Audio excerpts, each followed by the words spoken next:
What's up ulit sa inyo mga idol. So for this video, mag-overhaul po tayo ng Kawasaki Barako. Ngayon ang ituturo ko sa inyo kung paano magkalas.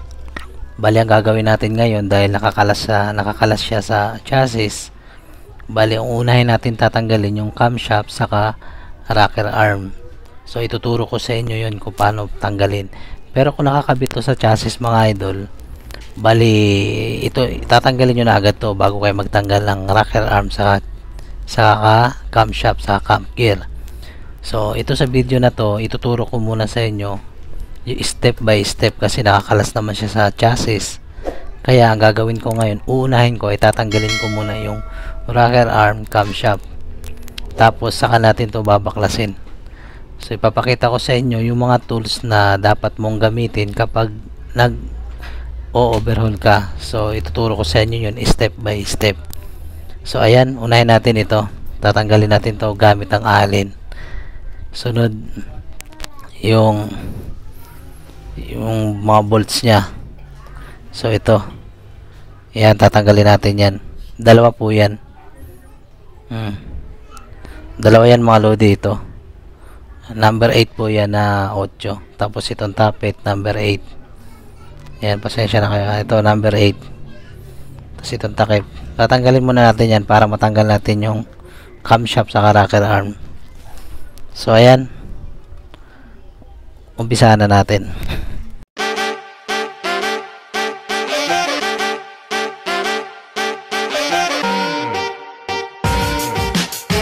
So ito mga idol, gagamitin natin yung alin. Tatanggalin na natin.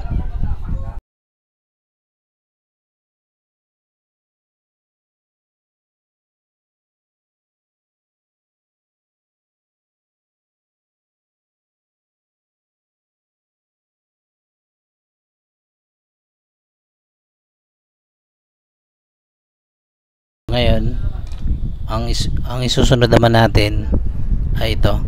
Pakita ko lang.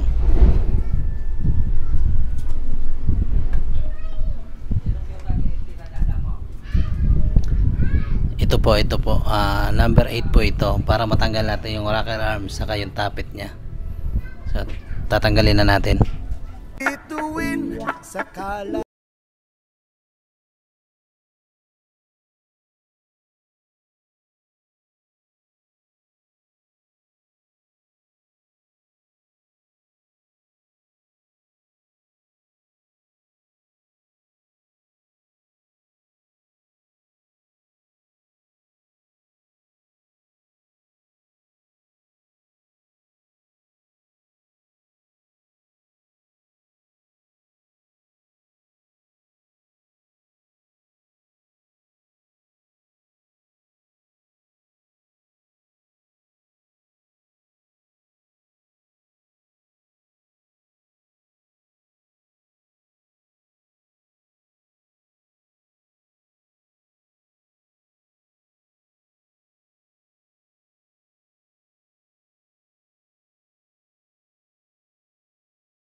Isusunod naman natin yung cam gear.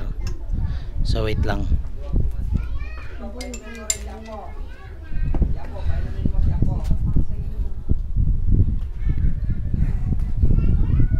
Bale ito po yung cam gear mga lodi. So gagamitan po natin yan ng alin para matanggal na rin natin yung cam gear. Sunod yung rocker arm tapos camshaft. So umpisa na natin.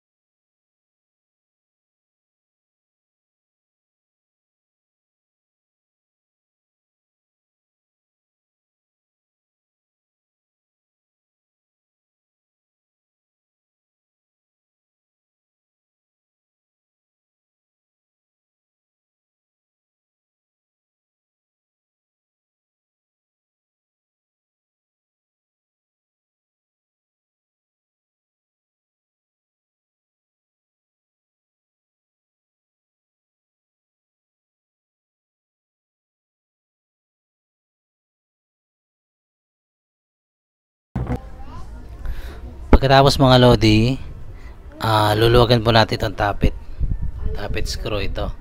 So gamit po natin ng flat screw po ang gagamitin natin. So luwag na yan.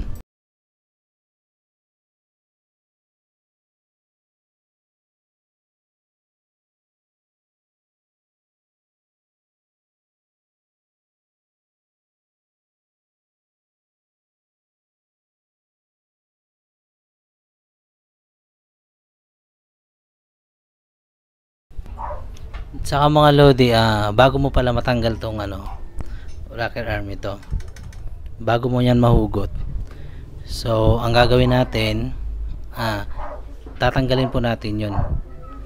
Yan, itong nasa na to, tatanggalin natin yan bago natin matanggal tong rocker arm dito. So bali gagamit tayo ng, pwede na siguro yung long nose na manipis. Bali ang gamit ko ay ito, tingnan nyo lang.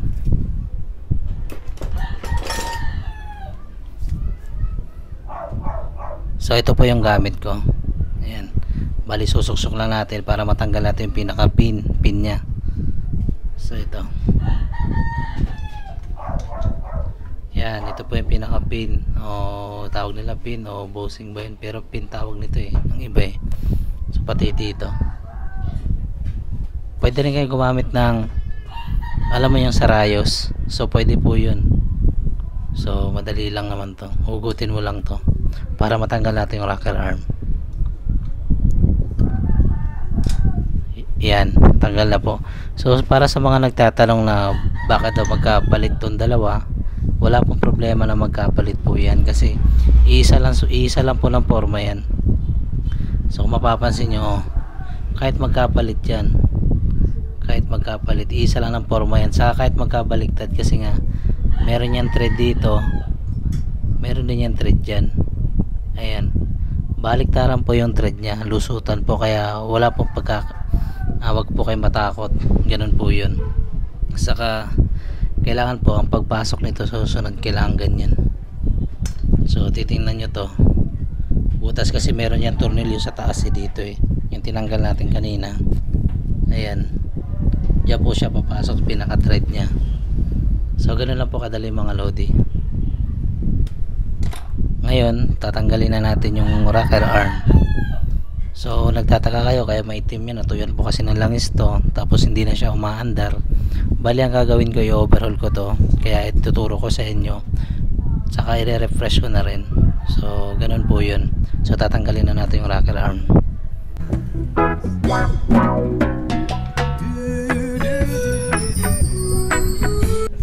Bali ang gagawin nyo lang mga lodi, hugutin nyo lang to. Ayan. So ito po yung rocker arm. Ayan. So may tama na rin siya pero konti pa lang, pero may tama na rin. Tanggalin na natin sa kabila. Ito natin, hugutin mo lang yan. Ito na. Saka isa pa, tanong naman, paano naman matanggal tong camshaft? So madali lang po. So meron po yang, wait lang papakita ko sa inyo.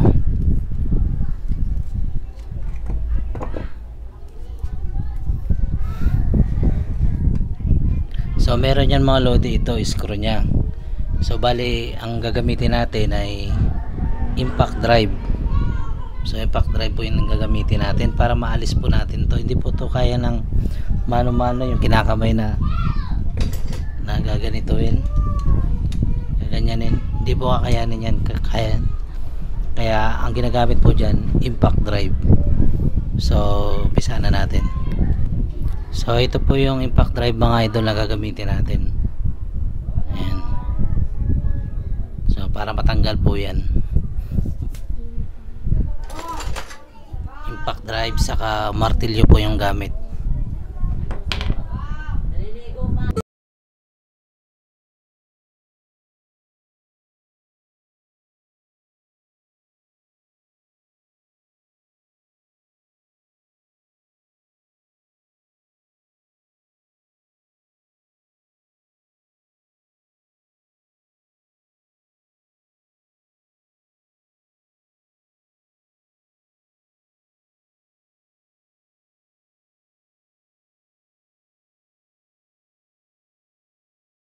Lodi, pagkatapos natin maggamitan ng impact drive, bali gagamitan na natin siya na screw para matanggal na.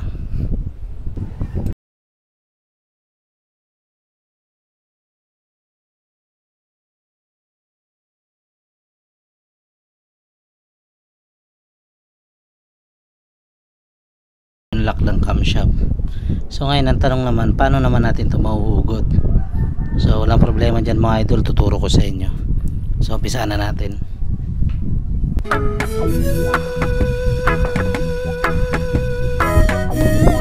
So kung may kita nyo yung awang, so kung may kita nyo yan, yan yung sa camshaft nya, wait lang yan yung camshaft. Bali yung groove na yan, yan yung sisikwatin nyo palabas. So bali pagsikwat yan mga lodi, dahan-dahan lang alalay lang para hindi naman magasgasan yung camshaft. So umpisa na natin.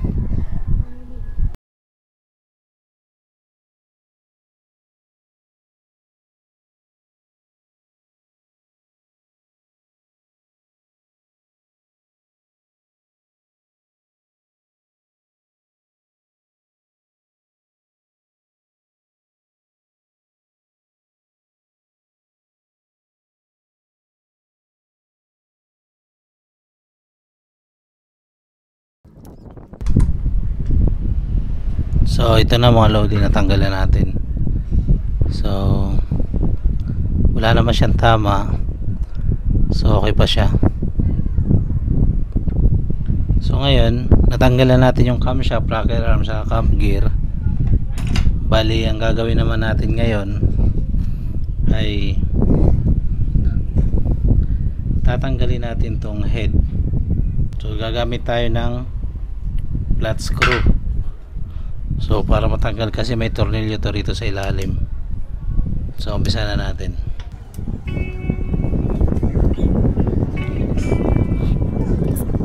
So ayan mga lodi, gagamitan din natin ito ng piso para hindi mabungi ito, kasi na-stuck na kasi ito, sobrang tagal na, so baka masira. So ganun lang po ang diskarte, piso po, o kaya benching ko pwede na rin, pero pinaka the best talaga piso eh.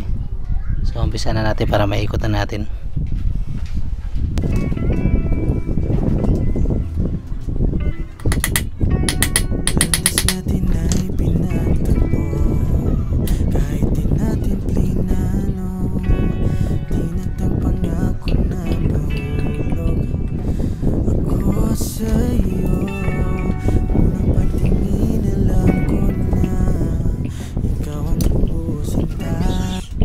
So ayun, natanggalan natin. Bali meron po yung 12 po na tornilyo dito. So ipapakita ko sa inyo.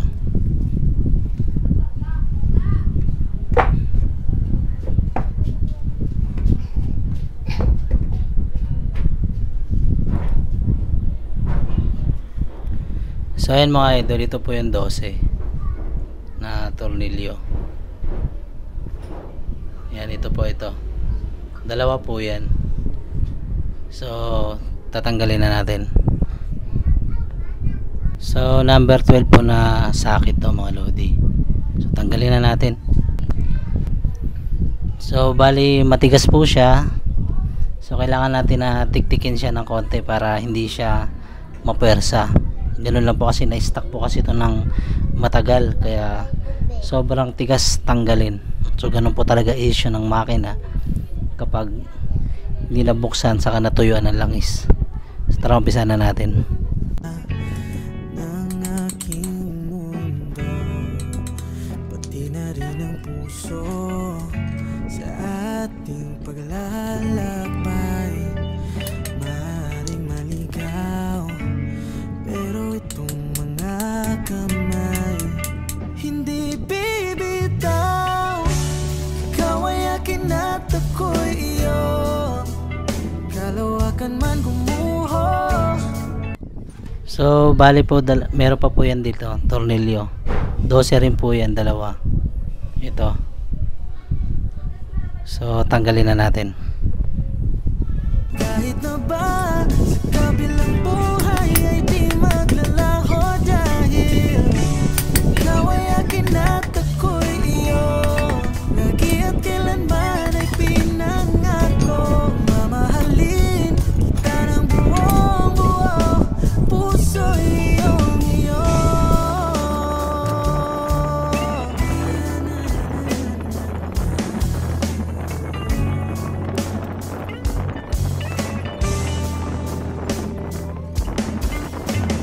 So mga idol, para matanggal to, so gagamitan natin to ng flat screw. Itutulak natin pataas para matanggal natin.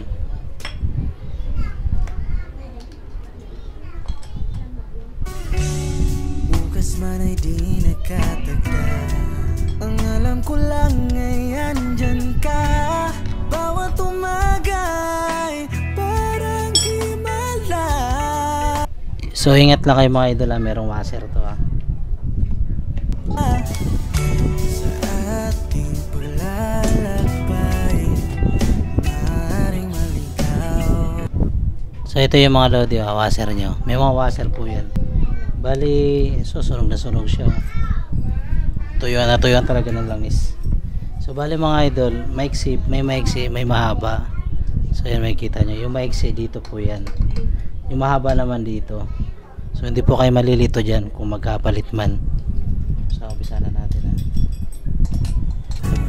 Pero itong mga kamay hindi bibitaw. Ikaw ay akin at ako'y iyo. Kalawakan man gumuho, kahit na ba. So ayan, natanggalan natin yung apat na tornilyo mga lodi. Bali, ang gagawin naman natin, meron pa pong tornilyo yan dun sa likod. So papakita ko sa inyo. Kabilang buhay ay di maglalaho dahil ikaw ay akin at ako'y iyo. So ayan, ito po yung tornilyo. So pag natanggal na po natin to, pwede na natin siyang baklasin. So pwede na po natin tanggalin to. So ang number po nito ay number 10 na yabi. So sakit po ang gagamitin nyo mga lodi. Lagi at kailanman ay pinangako mamahalin, tarang buong buo, puso iyong iyo.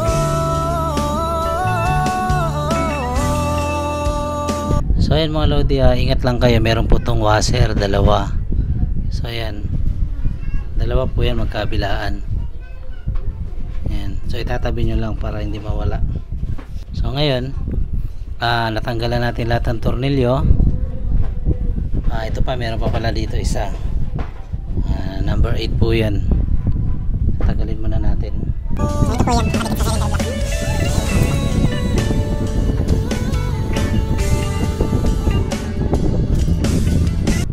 So ayan mga idol, tatanggalin na natin. Bali, gagamit tayo ng flat screw para isikwatin natin siya paangat, para matanggalan natin tong block, cylinder head sa cylinder block. So tara, umpisa na natin. So idadagdag ko lang mga idol, tatanggalin pa natin tong dalawa, tong tornilyo, para may angatan natin pataas. So number 8 po ito na yabe. So dapat sakit po ang gagamitin natin para maalis po natin to. Huwag po kayong gagamit ng open kasi baka pong mabilog. So delikado po. So always, lagi dapat ay sakit. So tara, umpisa na natin mga idol. Ikaw ay akin at ako'y iyo. Kalawakan man ay gumuho, kahit na ba sa kabilang buhay di maglalaho dahil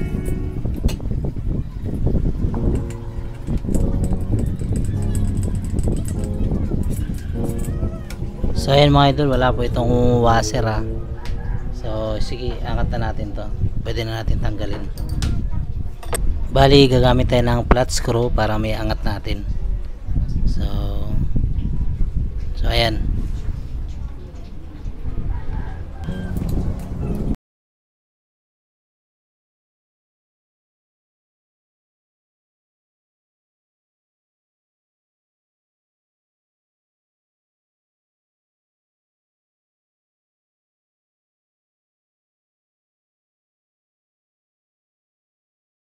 So ito na mga idol, tanggalan natin. So kaya siguro ayaw umandar kasi sobrang kapal ng carbon nyo. So bali, lilinisan natin to mamaya. So sige, tanggalin muna natin lahat.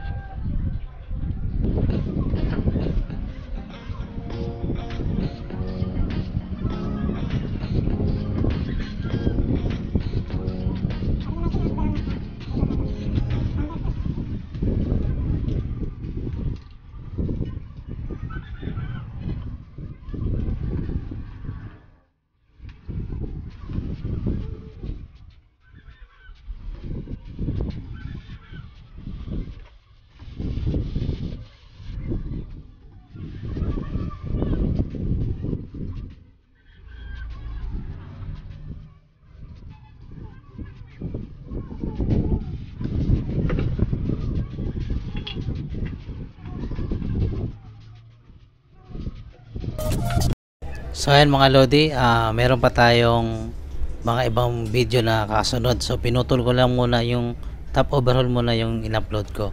So yung iba pang mga tutorial ko abangan nyo lang mga Lodi. So ito ay part 1 muna.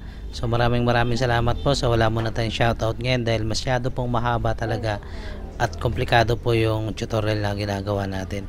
So yun mga Lodi, thanks for watching. Abangan nyo po ang part 2. Part 2 mga Lodi. Thanks for watching mga Lodi. God bless po sa inyo.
Ikaw ay akin at ako'y iyo.